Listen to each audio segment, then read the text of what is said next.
Bismillah.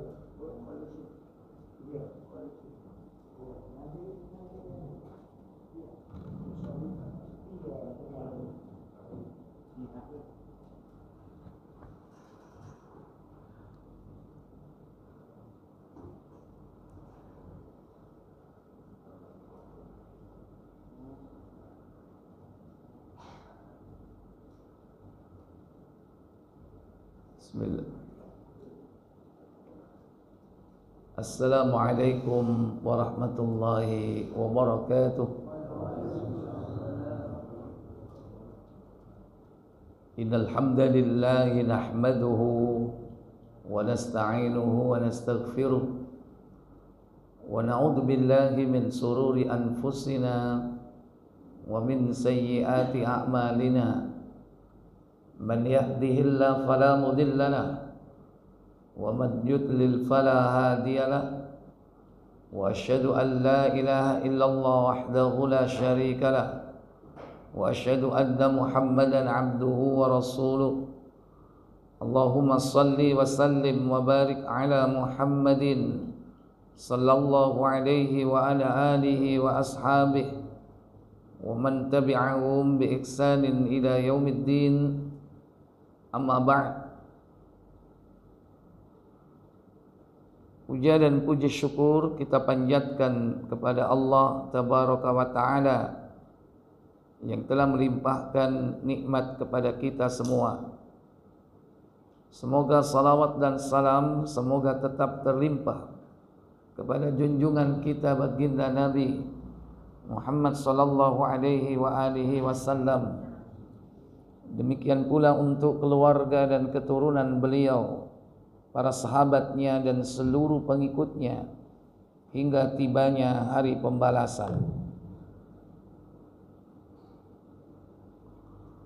Ikhwatal iman, Bapak Ibu, saudara-saudari yang dirahmati Allah Jalla wa Ala.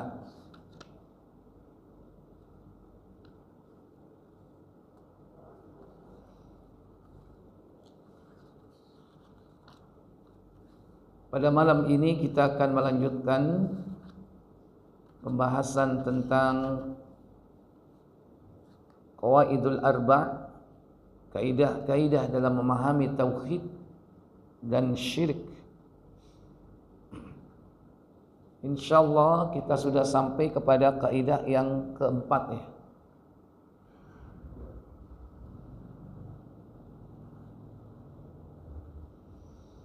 Al-Qaidatur Rabi'ah, kaidah yang keempat.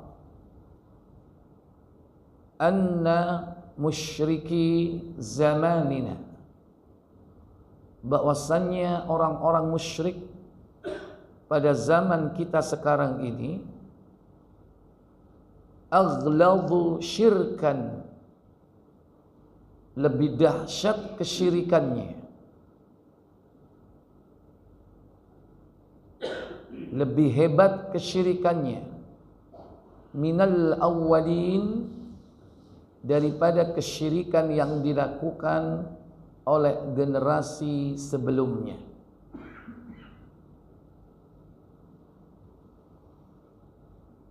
Kenapa demikian?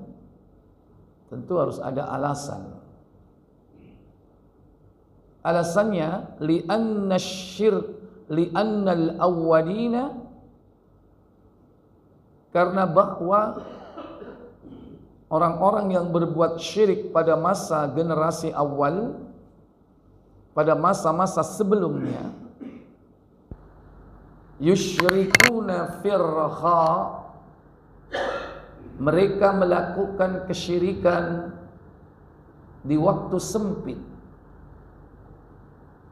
dalam keadaan menderita, dia melakukan kesyirikan dalam keadaan sengsara. Saya ulang, mereka melakukan kesyirikan. Raha itu dalam keadaan lapang ya, dalam kondisi lapang, dalam kondisi diberikan nikmat, kebahagiaan. Lawan dari ar-rakha yaitu asyiddah. Kalau ar-rakha itu lapang, kalau asyiddah itu sempit. Orang-orang musyrik sebelumnya, mereka berbuat syirik firraha dalam keadaan saat mereka diberi kelapangan, dalam keadaan senang, bahagia.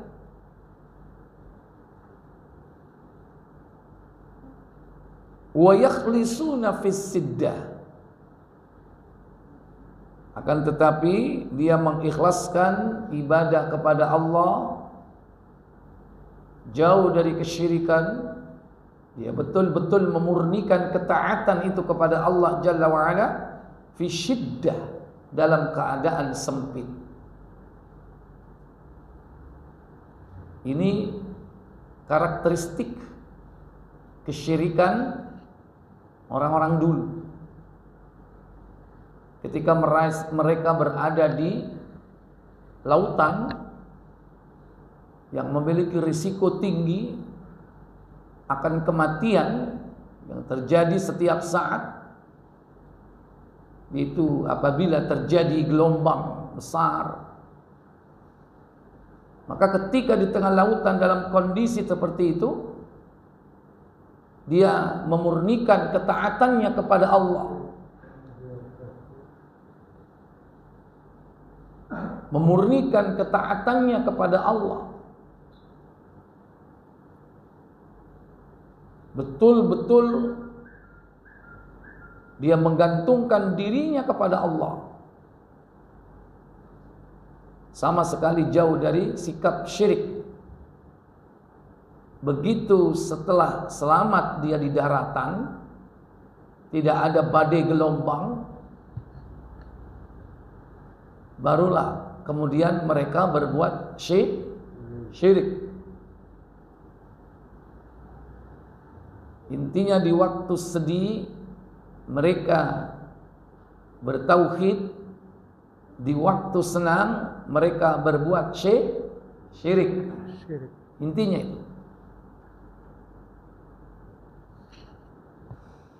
Wa musyrikuna zamanina, adapun orang-orang yang berbuat syirik pada zaman kita sekarang ini, mereka syirkuhum daiman, kesyirikannya itu terus menerus, firraha'i wasyiddah, baik dalam kondisi lapang maupun sempit. Senang dia berbuat syirik, sedih dalam penderitaan mereka berbuat syirik, ditimpa bencana dia berbuat syirik, diberikan kesejahteraan dalam kehidupannya dia berbuat syirik. Jadi lebih apa berarti? Lebih parah.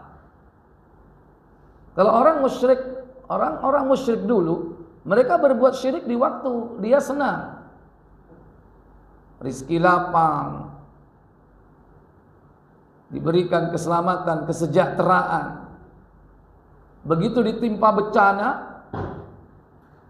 ditimpa musibah, langsung dia betul-betul taat kepada Allah Jalla wa'ala, dengan ikhlas, memurnikan ketaatan itu hanya untuk Allah.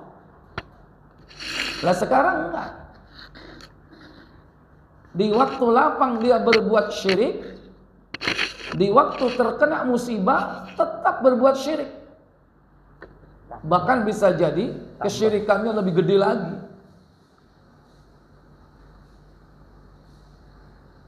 Dikasih musibah, lumpure muncrat terus. Apa itu?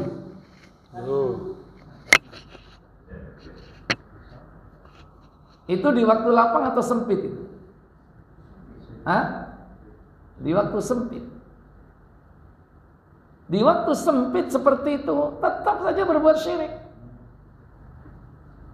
Iki ketokane sing ngamuk baurek soy.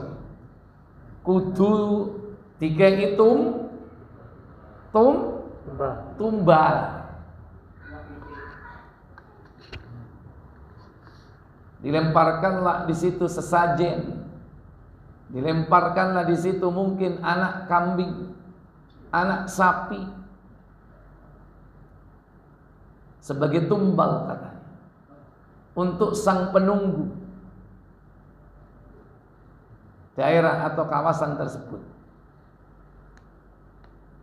Jadi ketika dalam kondisi aman dan tentram, mereka berbuat syirik. Tapi tetap saja tidak berubah. Ketika Allah mengujinya dengan kesempitan hidup, tetap saja berbuat syirik. Berarti kesyirikan zaman dulu dibandingkan dengan kesyirikan zaman sekarang lebih dahsyat mana? Sekarang. Wad-dalilu qauluhu ta'ala, dan dalilnya adalah firman Allah Ta'ala dalam surah Al-Ankabut ayat 65. Allah katakan, فَإِذَا رَكِبُوا فِي الْفُلْكِ دَعَوُا اللَّهَ مُخْلِصِينَ لَهُ الدِّينَ فَلَمَّا نَجَّاهُمْ إِلَى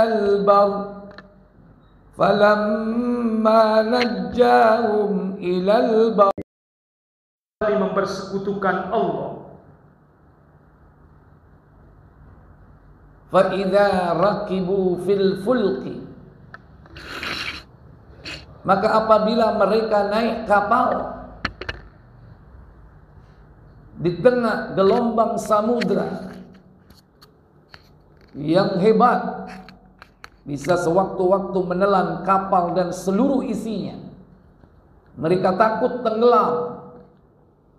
Da'awullaha, mereka berdoa kepada Allah, mukhlisina lahuddin, dengan memurnikan ketaatan kepadanya dalam menjalankan ibadah.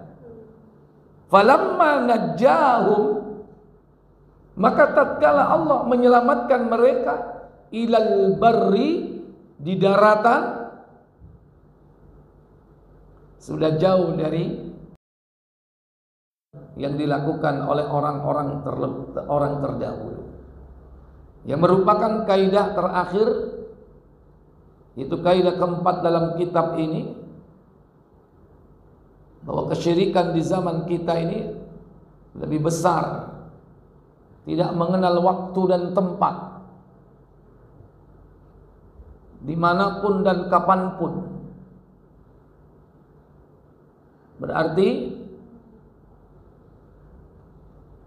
kesyirikan itu dilakukan terus menerus, tidak ada jeda saatnya mereka bertauhid. Maka tidak kenal waktu, baik hujan maupun panas, mereka tetap berbuat syirik. Baik ketika panen ataupun paceklik, panen berbuat syirik. Apa? Sedekah Bumi. Koro. Dan melakukan ritual kuburan, kepunden, dengan mempersembahkan hasil bumi. Ketika paceklik pun demikian, syaitan menggiring mereka kepada kesyirikan. Dianggap apa? Iki bau reksoi ngamuk, kurang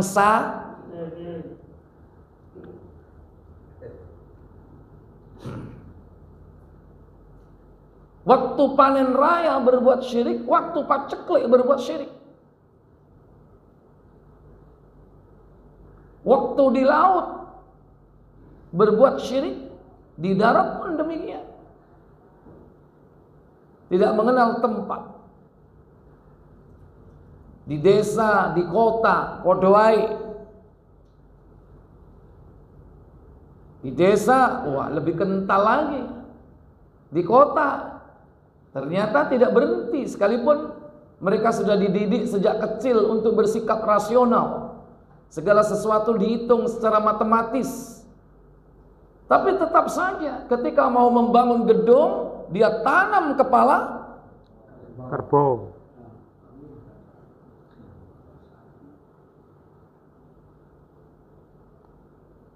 Padahal itu sing hadir itu insinyur-insinyur. Iya. Ya, Iya. ngerti hitung-hitungan. Dididik rasional. Tapi ketika dalam perkara itu jadi nggak rasional, ketok bodoh. Apa hubungannya dengan kepala kerbau?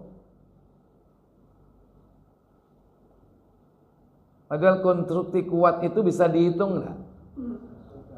Dari bahannya, dari ukurannya, dari speknya, dari tata cara pelaksanaannya, dari human resources-nya, pekerja-pekerjanya, delereng taga. Delereng ya gedungnya miring. Sampai saiki gak tinggoni. Nang Jakarta iki. Menara apa iki? Saidah. Bangun gedung sakmono dukure tibake miring. Sapa gelem nang kono? Nek nyambut gawe lak ngene.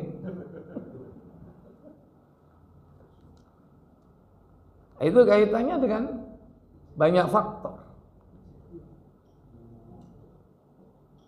Tapi semua itu bisa dihitung dengan angka secara rasional. Tapi lagi-lagi kalau sudah hati dilingkupi oleh kesyirikan, mesti dikait-kaitkan. Kon biyen gawene gak selametan iki. Mangane gedungmu miring. Bukan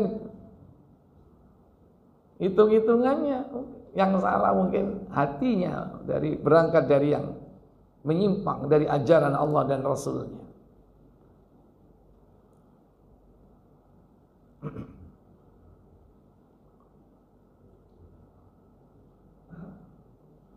Ketika Bani Israel dikejar oleh tentara Fir'aun, mereka betul-betul menyerahkan dirinya kepada Allah Jalla wa'ala.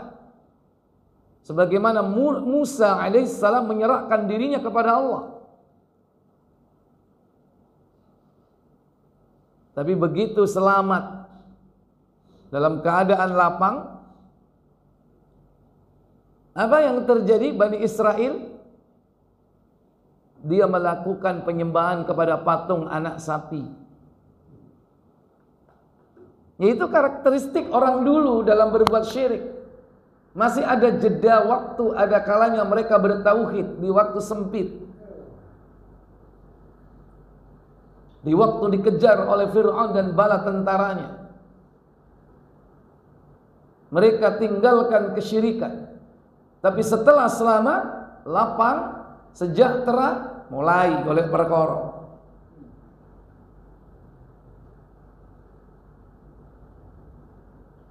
Kata Allah dalam surah Al-Baqarah tentang karakteristik orang dulu dalam kesyirikan. Pada ayat yang ke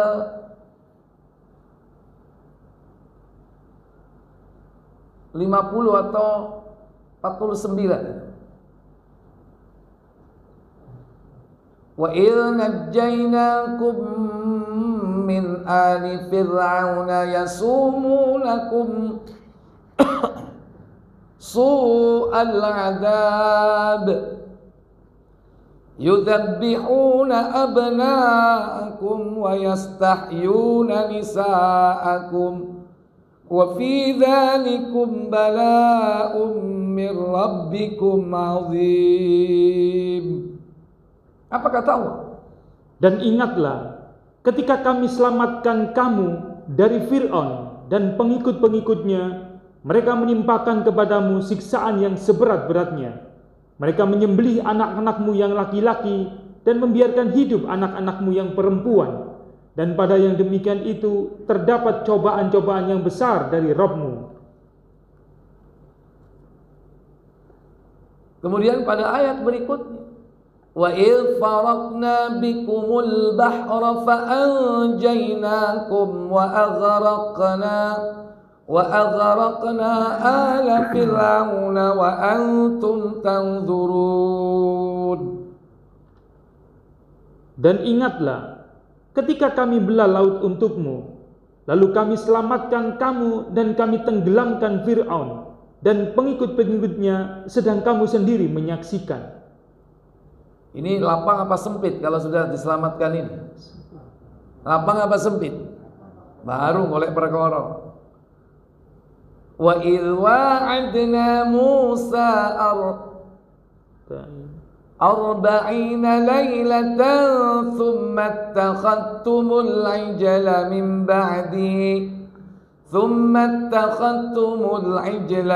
ba'dihi wa antum zalimun. Apa kata Allah? Dan ingatlah ketika kami berjanji kepada Musa memberikan Taurat sesudah 40 malam, lalu kamu menjadikan anak lembu atau sembahan sepeninggalnya, dan kamu adalah orang-orang yang zalim.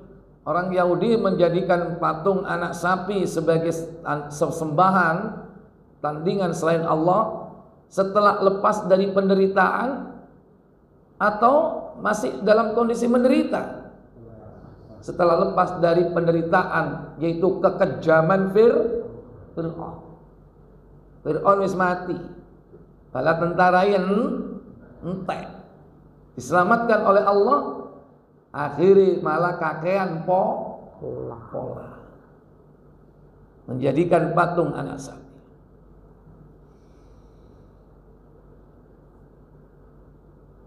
Dalam ayat yang lain, surah Al-Isra,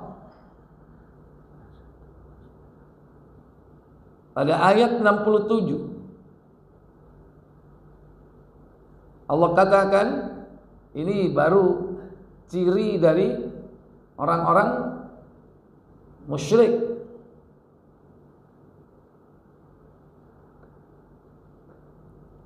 Zaman dulu,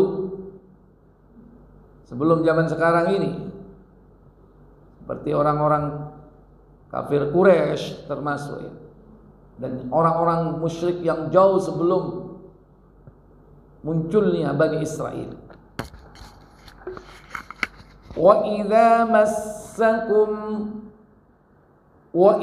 massakumud dhurru fil bahri dhalla ma tad'una illa iyyah falamma najjakum ilal barri a'radtum wa kana al-insanu kafura.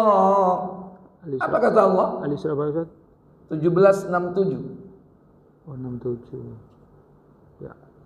Dan apabila kamu ditimpa bahaya di lautan, niscaya hilanglah siapa yang kamu seru kecuali Dia. Maka tatkala Dia menyelamatkan kamu ke daratan, kamu berpaling. Dan manusia itu adalah selalu tidak berterima kasih. Dikasih nikmat malah berbuat syirik. Tapi ketika dicabut nikmatnya, mau bertauhid. Ini dulu itu. Jadi dalam bentuk yang hampir mirip antara ayat satu dengan ayat yang lain, menceritakan tentang karakteristik kesyirikan orang dulu. Berikut dalam surah Luqman, surat 31 ayat 32. Wa idza ghashiyahum mawjun kadh-dhulali da'u Allah mukhlishina lahud-din.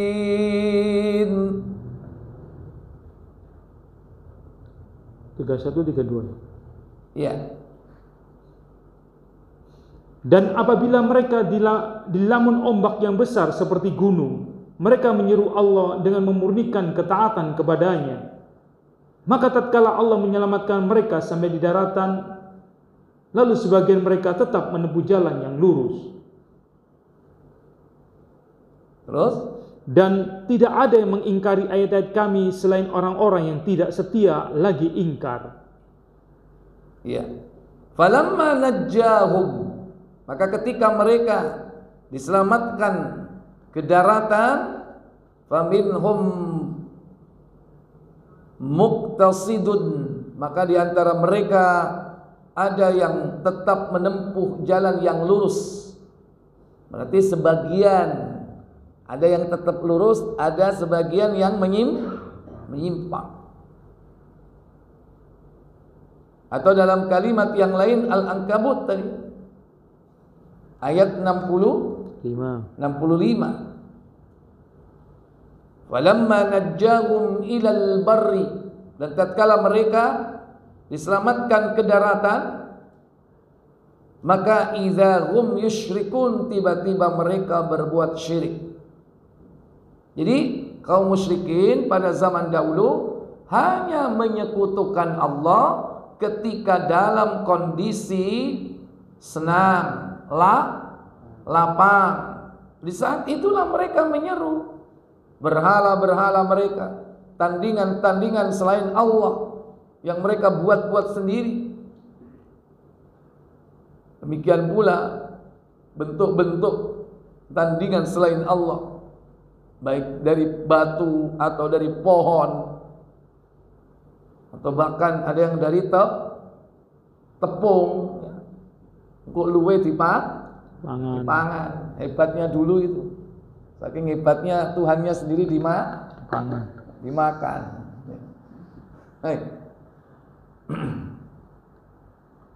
Tapi mereka melakukan kesyirikan itu di waktu lapang. Begitu di waktu sempit baru mulai dia ingat Allah. Adapun kaum musyrikin zaman kita, yaitu akhir-akhir ini, kesyirikan yang terjadi pada umat Nabi kita Muhammad SAW berlangsung terus-menerus, baik dalam keadaan lapang maupun sempit, baik dalam keadaan susah maupun senang, baik dalam keadaan senang maupun senep. Mereka tidak pernah mengikhlaskan ibadah kepada Allah di waktu senangnya, dan tidak pula di kala susah. Itulah yang terjadi pada umat kita saat ini, umat akhir zaman. Bahkan ketika keadaan semakin sempit, semakin dahsyat pula kesyirikan yang dilakukan. Dikasih ujian tambah nemen, sajene tambah akeh. Dikasih ujian lagi tambah nemen meneh, ditambah lagi sajene. Kurang kon wingi ngelarung wedhus pira? 10 kurang. Iki mbau reksa iki jenderale. Bukan bala tentaranya, ini pimpinannya, gak cukup. Padahal itu tipu daya syaitan.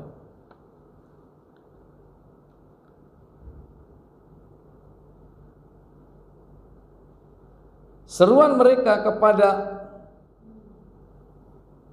yakni tokoh-tokoh yang dijadikan tandingan-tandingan selain Allah, baik dari kalangan Ahlus Sunnah ataupun dari kalangan Syiah. Mereka memiliki konsep ini. Artinya mereka berseru di samping kepada Allah juga kepada selain Allah.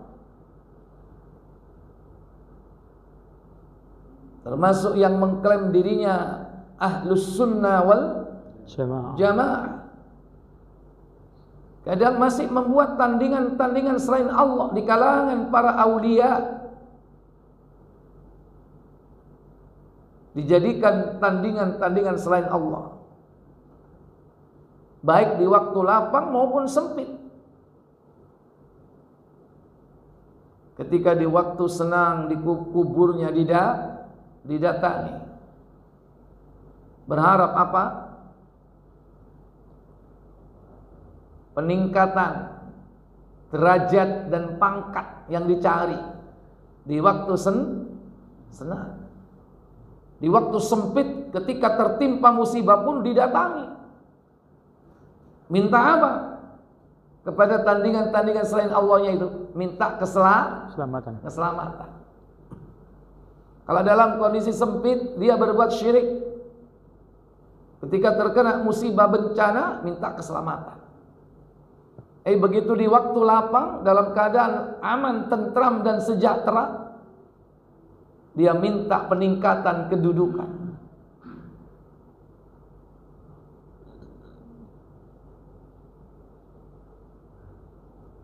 Dikisahkan berbagai macam keanehan yang dialami mereka ketika di lautan.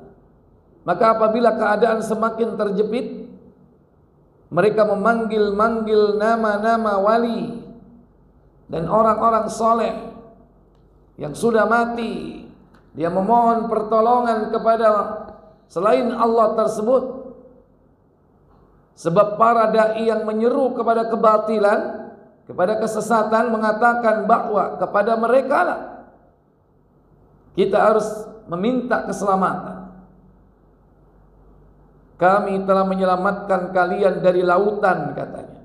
Jika kalian ditimpa sesuatu musibah, maka panggillah nama-nama kami. Niscaya kami akan menyelamatkan kalian. Makanya di laut itu kan terkenal dengan high risk. Resiko tinggi. Sewaktu-waktu kapal bisa terbalik. Kalau sudah seperti itu, dalam keadaan dia berada di lautan, diombang-ambingkan, maka dia tidak akan bisa bertahan lama.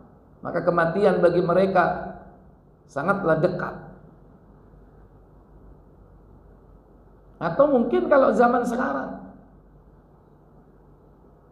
kalau zaman dulu, seandainya ada pesawat, zaman dulu, pasti ketika mereka berada di atas pesawat, dia mentauhidkan Allah. Sama seperti dalam kondisi di lautan. Cuman dulu belum ada pesawat. Di dalam pesawat dia tunjukkan keikhlasannya dalam beribadah, yaitu berdoa semata-mata karena Allah. Tapi kenyataannya sekarang, karena masuk sudah kategori zaman sekarang, baik di pesawat, di udara maupun di darat tetap ada.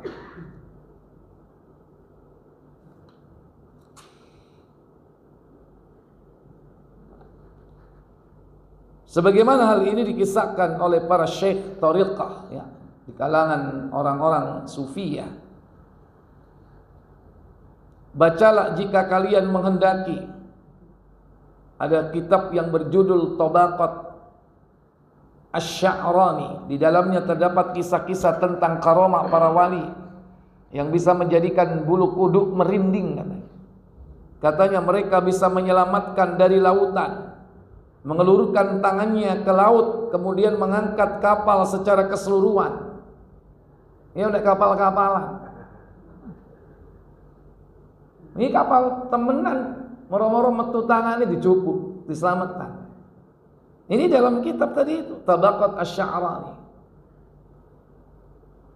Mengelurkan tangannya ke lautan, kemudian mengangkat kapal secara keseluruhan dan mengentaskannya ke daratan.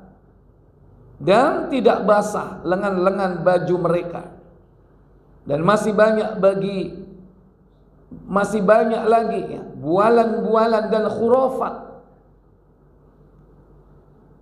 Inilah kisah-kisah yang menjurus kepada rusaknya akidah. Maka kalau kita tidak memiliki akidah yang kuat, membaca kisah-kisah seperti ini bisa terlena. Hebat yo biyen yo.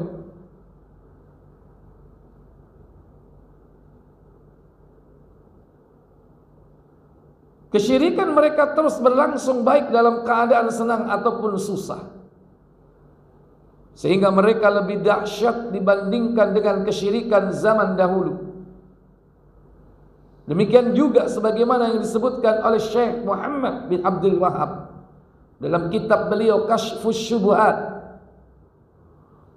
Dari sisi yang lain, bahwa kaum muslimin zaman dahulu mereka menyembah orang-orang salih dari kalangan malaikat, para nabi, para wali. Adapun mereka kaum musyrikin zaman sekarang, mereka beribadah kepada manusia-manusia yang fajir, mongedan disembah, diminta. Hati-hati konco, nyakiti wong niku kuwali padahal ngudo blejet. Benar, ada orang telanjang bulat naik motor, habis itu di pasar dia lewat, orang-orang yang di lapak itu pada ngasih apa? Duit. Dan ini telanjang bulat, rambutnya panjang. Pernah dilihat? Woi, ku wali gue.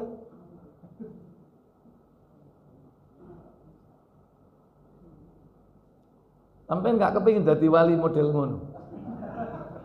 Hah? Ngudo keliling kampung. Sampai kalau disaweri wong.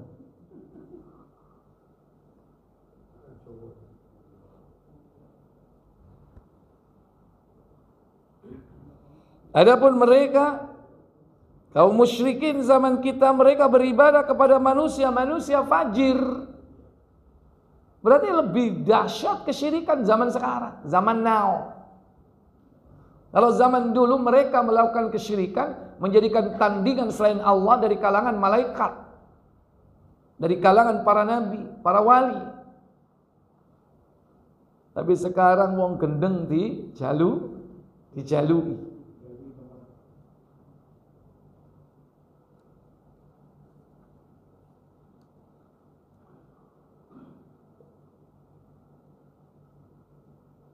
Wali-wali seperti itulah yang kemudian banyak orang menyebutnya dengan apa? Wali aqtab dan aghwas. Tidak pernah mengerjakan salat, tidak pernah mengerjakan puasa, dan bukan orang yang membersihkan diri dari perbuatan zina atau liwat dan perbuatan keji yang lainnya. Sebab menurut persangkaan mereka adalah orang-orang yang tidak lagi terkena beban syariat. Karena mereka sudah pada tingkatan apa? Mungkin ma'rifat menurut mereka. Sehingga tidak ada lagi perkara haram dan halal bagi mereka.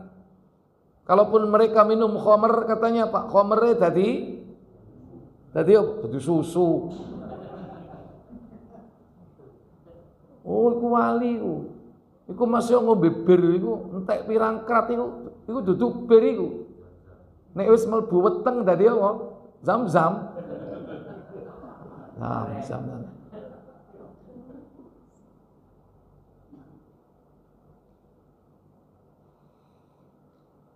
Mereka juga mengakui bahwa tokoh-tokoh mereka tidak salat, tidak puasa, dan mereka adalah orang-orang yang tidak menjaga diri dari perbuatan keji. Meskipun demikian mereka tetap beribadah kepada tokoh-tokoh mereka tersebut. Loh, apakah bentuk ibadahnya? Ingat, cukup dengan mengikuti apa yang diucapkan oleh orang ini. Ketika orang ini menghalalkan yang haram, mengharamkan yang halal, maka itu ibadah namanya. Kalau kita ikuti, cukup seseorang mengikuti orang yang telah merubah hukum Allah, yang halal jadi haram, yang haram jadi halal, dan kita ikuti fatwa itu namanya syirik. Syirik dalam apa? Ketaatan. Sebagaimana Allah berfirman dalam surah At-Taubah 9 ayat 31, ittakhadhu ahbarahum wa ruhbanahum ورهبانهم أربابا من دون الله والمسيح ابن مريم وما أمروا إلا ليعبدوا إلها واحدا لا إله إلا هو subhanahu amma yusyrikun.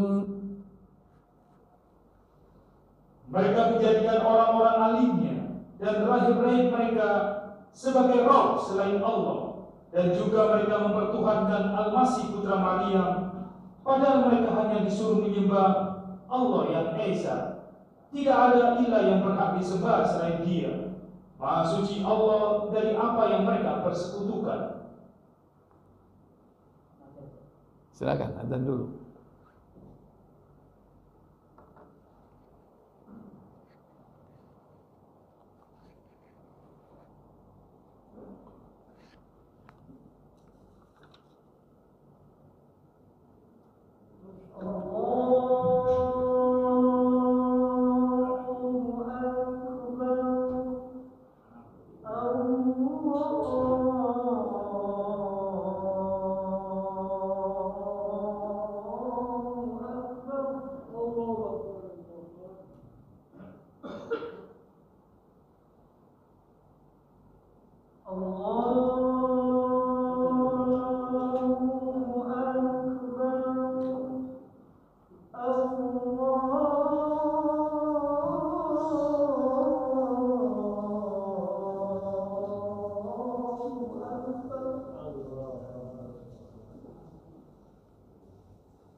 Baik Bapak Ibu, saudara-saudari sekalian yang dirahmati Allah Jalla wa'ala,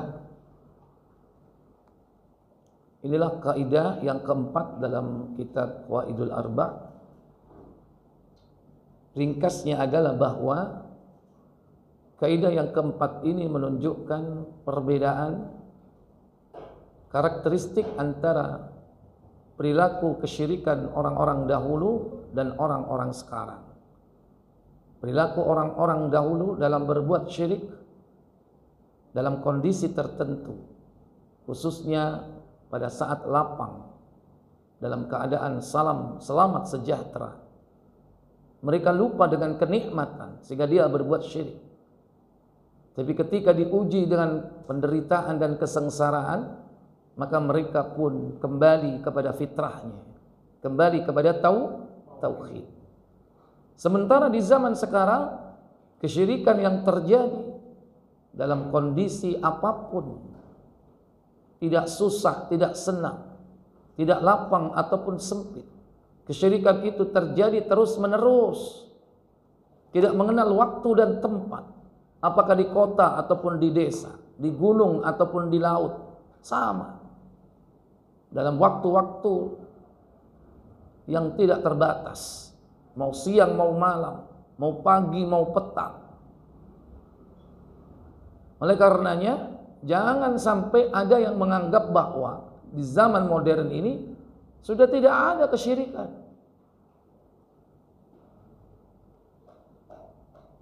Kadang-kadang orang meremehkan, itu kan dulu kan orang menyembah patung berhala.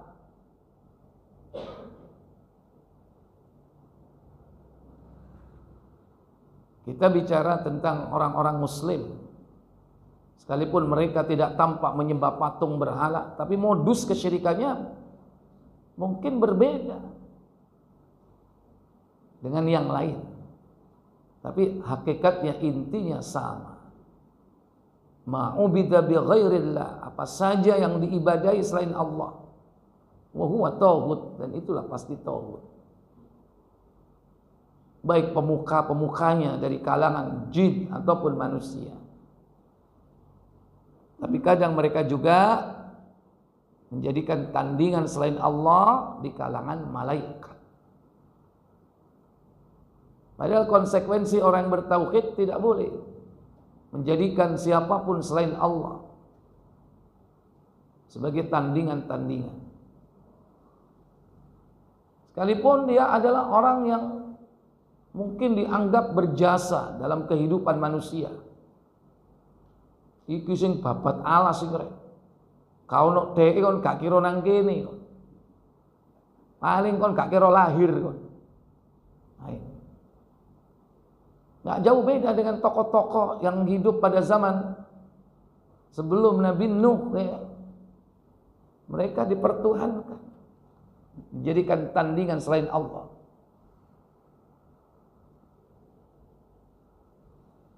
Demikian pula, kadang ada orang yang dianggap berjasa, mampu membuat regulasi, di mana peraturan ini membawa manfaat dan kemaslahatan umat menurut mereka. Tapi ternyata apa yang telah ditetapkan dalam peraturan itu justru menyelisihi aturan Allah dan Rasul. Maka siapapun yang mengikuti produk-produk hukum ini, yang halal jadi haram, yang haram jadi halal, itulah termasuk syirkut ta'ah, syirik dalam ketaatan. Sebagaimana Adi bin Hatim pernah membantah Rasulullah waktu itu belum masuk Islam. Kita ini tidak menyembah kepada para rahib dan ahbar, enggak. Dibantah lagi oleh Nabi. Memang kau tidak menyembah dengan beribadah kepada mereka dengan rukuk dan sujud, tidak. Tapi apa kata Rasul? Silakan. Imam Ahmad meriwayatkan. Imam Ahmad, Imam Tirmidzi dan Imam Ibnu Jarir telah meriwayatkan melalui berbagai jalur dari Adi Ibnu Hatim radhiyallahu anhu menceritakan bahwa ketika sampai kepadanya dakwah dari Rasulullah SAW, ia lari ke negeri Syam. Sejak zaman jahiliyah ia telah masuk agama Nasrani. Kemudian saudara perempuannya ditahan bersama sejumlah orang dari kaumnya. Lalu Rasulullah SAW menganugerahkan kebebasan kepada saudara perempuan Adi bin Hatim dan memberinya hadiah. Saudara perempuan Adi bin Hatim kembali kepada saudara lelakinya dan menganjurkannya untuk masuk Islam dan menghadap kepada Rasulullah SAW. Akhirnya Adi datang ke Madinah. Dia adalah pemimpin kaumnya, yaitu kabilah At-Ta'i, dan ayahnya yaitu Hatim At-Ta'i terkenal dengan kedermawanannya. Maka orang-orang Madinah ramai membicarakan kedatangan Adi ibnu Hatim. Adi masuk menemui Rasulullah SAW, sedangkan pada leher Adi tergantung salib yang terbuat dari perak. Saat itu Rasulullah SAW sedang membacakan firman-Nya, ittakhadhu ahbarahum wa ruhbanahum arbaban min dunillah. Mereka telah menjadikan orang-orang alim dan rahib-rahib ahli ibadah mereka sebagai arbab, rob-rob tandingan min dunillah, selain Allah. Ketika Rasul membaca ayat ini, apa katanya? Adi melanjutkan kisahnya bahwa ia menjawab, sesungguhnya mereka tidak menyembahnya. Ma ya'buduhu. Mereka tidak menyembah para rahib dan ahbar itu. Rahib-rahib dan ahbar tidak disembah dengan rukuk dan sujud kepada mereka. Akan tetapi apa kata Nabi SAW? Rasulullah SAW bersabda, tidak, sesungguhnya mereka mengharamkan hal yang halal bagi para pengikutnya dan menghalalkan hal yang haram bagi mereka. Lalu mereka mengikutinya. Yang demikian itulah ibadah mereka kepada orang-orang alim dan rahim-rahim mereka. Iya, ketika mereka yuhillul haram wa yuharrimul halal, mengharamkan yang haram dan mengharamkan yang halal, kemudian fataba'tumuhum, kamu mengikuti mereka, fatwa-fatwa mereka. Itulah ulaika ya'budun. Mereka itu adalah orang-orang yang beribadah kepada mereka. Karena sebab apa? Mengikuti produk hukum, aturan yang menyelisih Allah dan Rasul. Hanya hati-hati. Ini bentuk-bentuk kesyirikan yang tidak jauh beda dengan orang dulu, tapi tetap dilakukan zaman sekarang. Nah, yang lebih dahsyat lagi, bukan aturan orang-orang alim. Kalau dulu kan masih orang alim, ahli ibadah. Enggak. Aturannya wong gendeng. Yang dia itu terkenal gila, ya. Tapi ucapannya dia mah digugulan, ditiru. Itu orang gila. Lebih dahsyat lagi zaman sekarang itu.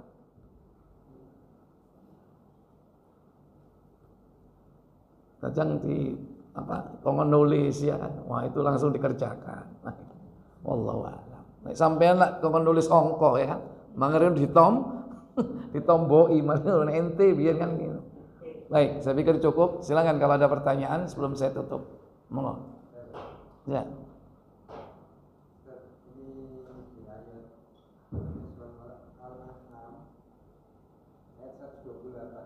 Surah Al-An'am, surah yang ke-6, ayat berapa tadi? 128. Iya. Itu kan dikisahkan ketika dikumpulkan manusia, ya, bersama jin, Allah Ta'ala bertanya sama jin, apakah menciptakan? Ternyata yang dijawab manusia, bukan jin. Ya.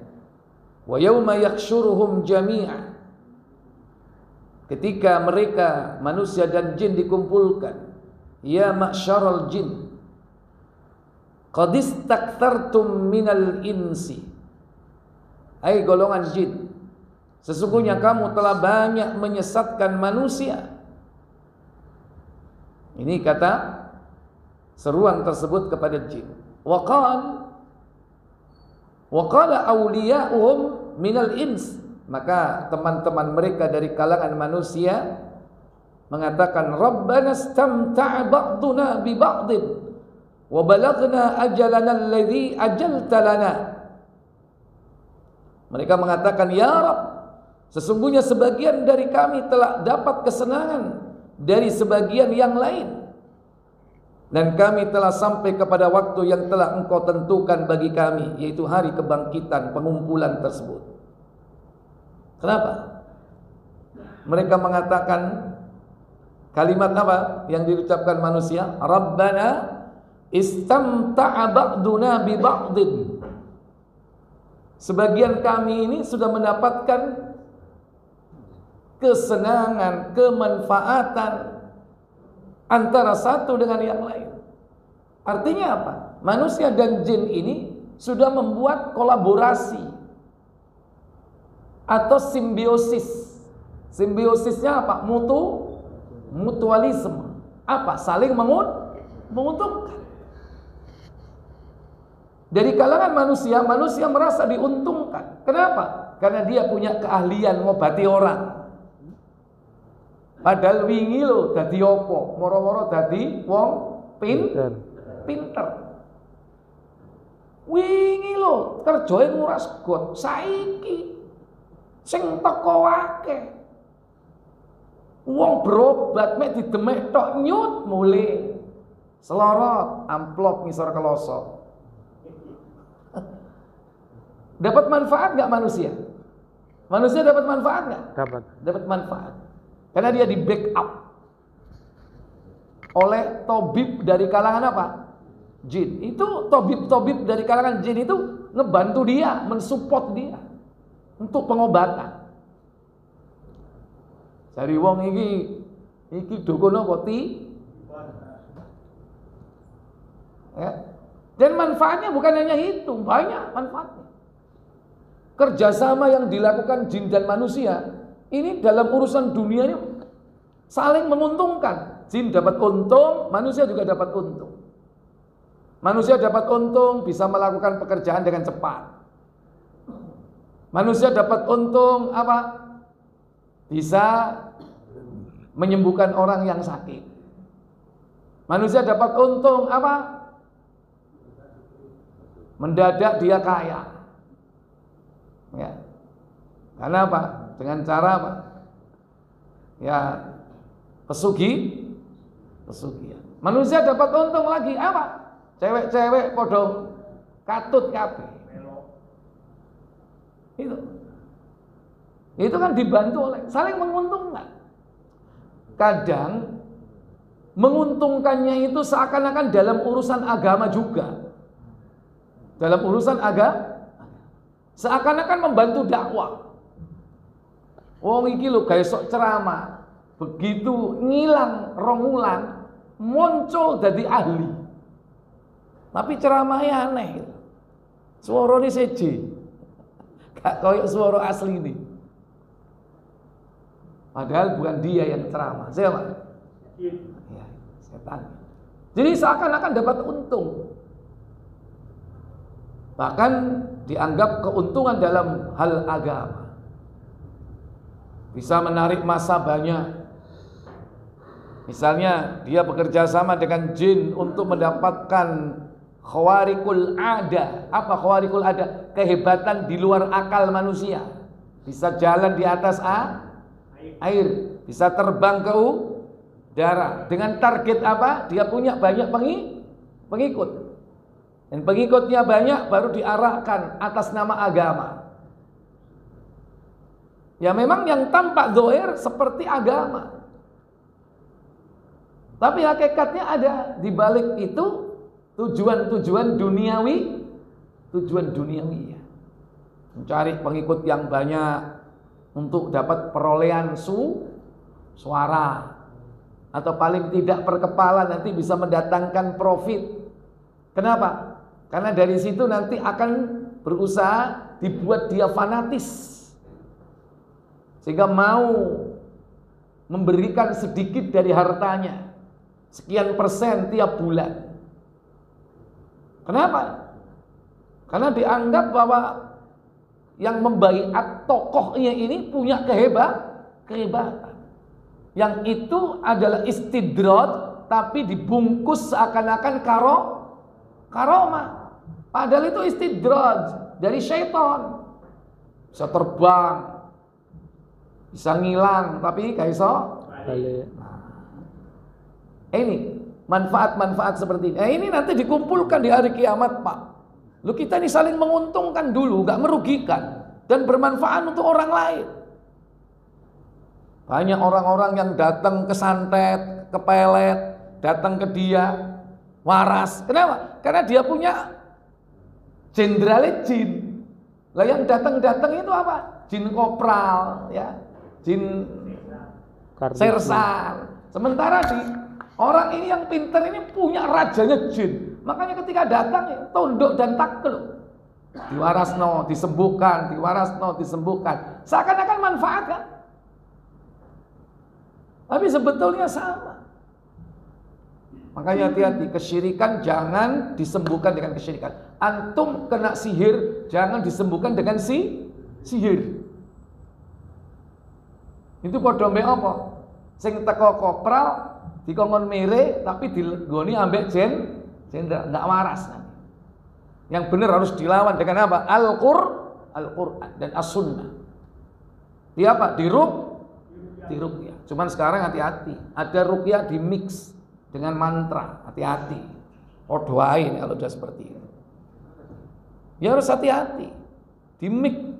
Karena dukun itu juga dia tahu pangsa pasar. Sekarang ini ruqyah lagi laku. Makanya dia menamakan pengobatan kesyirikannya itu dengan ruqyah juga. Dengan cara-cara seperti itu. Tapi ada kalimat-kalimat yang disembunyikan. Waktu baca Quran keras. Begitu baca mantranya umi. Saya gak ketoro. Antum harus jeli itu. Dan bagaimana perilakunya selama hidupnya. Masih sing diwaca Quran iso nyembuhno wong tapi gak soli. Bah, sampai ke jam 12 sampai maghrib nang kene longgo gak nandi. Sampai enggak sholat, Mbak. Kon durung sholat, aku wis sholat. Kon gak ero sholatku iku nang. Nah, kalau sudah seperti itu, kita harus hati-hati. Jangan silau dengan penampilan. Hatta jenggote sak mene, sorbane sak beduk iki kan. Wis ojo sampai silau dan takjub dengan hal-hal seperti itu. Wallahu a'lam. Saya pikir cukup, kita tutup kafarat majelis. Subhanakallahumma wa bihamdik asyhadu an la ilaha illa anta astaghfiruka wa atubu ilaik. Wassalamualaikum warahmatullahi wabarakatuh.